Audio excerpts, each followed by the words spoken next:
ಸ್ನೇಹಿತರೆ, ಸುತ್ತಲೂ ಹಚ್ಚ ಹಸಿರಿನ ಕಾನನ, ಸಸ್ಯ ಸಂಕುಳಗಳ ಮಧ್ಯೆ ಸಾಗುವ ಕಿರಿದಾದ ರಸ್ತೆಗಳ ಇಕ್ಕೆಲೆಗಳಲ್ಲಿ ತಲೆ ಎತ್ತಿ ನಿಂತಿರುವ ಗಿರಿಶಿಖರಗಳು, ಬೆಟ್ಟ ಗುಡ್ಡಗಳಿಂದ ಚಿಮ್ಮಿ ಬರುವ ಜಲಧಾರೆ.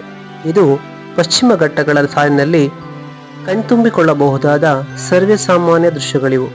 ಚಿಕ್ಕಮಗಳೂರು ಜಿಲ್ಲೆಯ ಮೂಡಿಗೆರೆ ತಾಲೂಕಿನ ಸುತ್ತಲೂ ಸಂಚರಿಸಿದರೆ ಇಂತಹ ಪ್ರಕೃತಿ ಕಣ್ಣಿಗೆ ರಾಚುವಂಥದ್ದು ಸರ್ವೇ ಸಾಮಾನ್ಯ. ಪ್ರಕೃತಿಯೇ ಹಾಸ್ಯ ಹೊದ್ದುಕೊಂಡಿರುವ ದೃಶ್ಯಗಳು ಎಂತಹ ಪ್ರವಾಸಿಗರನ್ನು ಕೂಡ ಮೂಕ ವಿಸ್ಮಯಗೊಳಿಸುವಂಥದ್ದು ಮಲೆನಾಡಿನ ಸೌಂದರ್ಯಕ್ಕೆ ಇನ್ನೊಂದು ಮೆರುಗು. ಹಾಗೆಯೇ ಪ್ರವಾಸಿಗರಿಗೆ ಮೈ ರೋಮಾಂಚನಗೊಳಿಸುವ ಬೆಟ್ಟ ಗುಡ್ಡಗಳಲ್ಲಿ ಎತ್ತಿನ ಭುಜವು ಕೂಡ ಒಂದು. ಚಿಕ್ಕಮಗಳೂರು ಮತ್ತು ದಕ್ಷಿಣ ಕನ್ನಡ ಜಿಲ್ಲೆಗೆ ಹೊಂದಿಕೊಂಡಿರುವಂತೆ ಎತ್ತಿನ ಭುಜ, ಶಿಶಿಲಗುಡ್ಡ ಹೀಗೆ ನಾನಾ ಹೆಸರುಗಳಿಂದ ಪ್ರಸಿದ್ಧವಾಗಿರುವ ಎತ್ತಿನ ಭುಜವು ಊರುಬಗೆ ಮತ್ತು ಸುತ್ತಮುತ್ತಲಿನ ಊರುಗಳಾದ ಹೊಸಕೆರೆ, ಬೈರಾಪುರ, ಸತ್ತಿಗನಹಳ್ಳಿ ಹೀಗೆ ಅನೇಕ ಹಳ್ಳಿಗಳಿಗೆ ಮುಕ್ಕಟವಿದ್ದಂತೆ.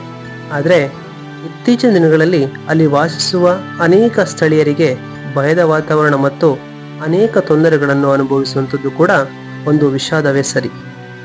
ಎಲ್ಲ ಪ್ರವಾಸಿಗರಿಗೂ ಕೂಡ ಖುಷಿಯ ಔತಣವನ್ನು ನೀಡುವ ಪಶ್ಚಿಮ ಘಟ್ಟ ಪ್ರದೇಶಗಳು ಸ್ಥಳೀಯರಿಗೆ ನರಕ ಯಾತನೆಯನ್ನು ನೀಡುವಂಥದ್ದು ಒಂದು ಬಗೆ.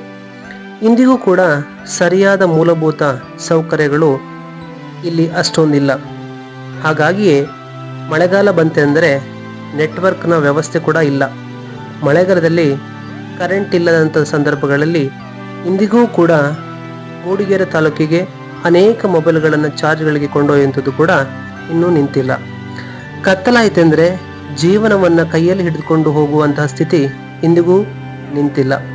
ಕಾಡು ಪ್ರಾಣಿಗಳ ಹಾವಳಿಯಿಂದಾಗಿ ಅದೆಷ್ಟೋ ಎಕರೆ ಭತ್ತ ಗದ್ದೆಗಳನ್ನು ಪಾಳು ಬಿಟ್ಟಿರುವಂಥದ್ದು ಜ್ವಾಲಾಂತ ಸಮಸ್ಯೆಗಳಲ್ಲಿ ಒಂದು. ಕಾಡಾನೆಗಳ ಹಾವಳಿಯಿಂದಾಗಿ ಇತ್ತೀಚಿನ ದಿನಗಳಲ್ಲಿ ಅದೆಷ್ಟೋ ಅಮಾಯಕರ ಪ್ರಾಣ ಹಾರಿ ಹೋಗಿದೆ. ಅತಿಯಾದ ಮಳೆಯಿಂದಾಗಿ ಕಷ್ಟಪಟ್ಟು ಬೆಳೆದ ಕಾಫಿ, ಏಲಕ್ಕಿ, ಕಾಳು ಮೆಣಸು, ಅಡಿಕೆ ತೋಟಗಳು ನಾಶವಾಗಿವೆ. ಶ್ರಮಿಕರ ಪಾಡು ಇನ್ನೂ ಹೇಳತೀರದಾಗಿದೆ. ಇದೆಲ್ಲದರ ನಡುವೆ ಕಸ್ತೂರಿ ರಂಗನ್ ವರದಿಯು ಆಗಾಗ ಪಶ್ಚಿಮ ಘಟ್ಟದ ಸ್ಥಳೀಯರಿಗೆ ತಲೆನೋವಾಗಿದೆ. ಅರಣ್ಯ ಇಲಾಖೆಯ ಆದೇಶಗಳು ಕೂಡ ಸ್ಥಳೀಯರಿಗೆ ಆಘಾತವನ್ನುಂಟು ಮಾಡಿದೆ. ಕಾಡಾನೆಗಳ ಹಾವಳಿಯು ಜನರನ್ನ ಭಯಭೀತರನ್ನಾಗಿಸಿದೆ. ಸ್ಥಳೀಯರು ಮೂಡಿಗೆರೆ ತಾಲೂಕು ಕಚೇರಿಯ ಮುಂಭಾಗ ಸೇರಿ ಅನೇಕ ಪ್ರತಿಭಟನೆಗಳನ್ನು ಮಾಡಿದ್ದಾರೆ. ಅನೇಕ ಹಕ್ಕೊತ್ತಾಯಗಳನ್ನು ಕೂಡ ಮಂಡಿಸಿದ್ದಾರೆ. ಇನ್ನಾದರೂ ಸ್ಥಳೀಯ ಜನಪ್ರತಿನಿಧಿಗಳು ಮತ್ತು ಸರ್ಕಾರಗಳು ಸ್ಥಳೀಯರ ಮನವಿಯನ್ನ ಅರಿತು ಅವರ ಮಲೆನಾಡಿನ ಅಭಿವೃದ್ಧಿಗೆ ಮುಂದಾಗಬೇಕಾಗಿದೆ. ಪಶ್ಚಿಮ ಘಟ್ಟಗಳ ವಾಸಿಸುವಂಥ ಸ್ಥಳೀಯರ ನೋವಿಗೆ ಇನ್ನಾದರೂ ನೆರವಾಗಬೇಕಾಗಿದೆ. ಧನ್ಯವಾದಗಳು.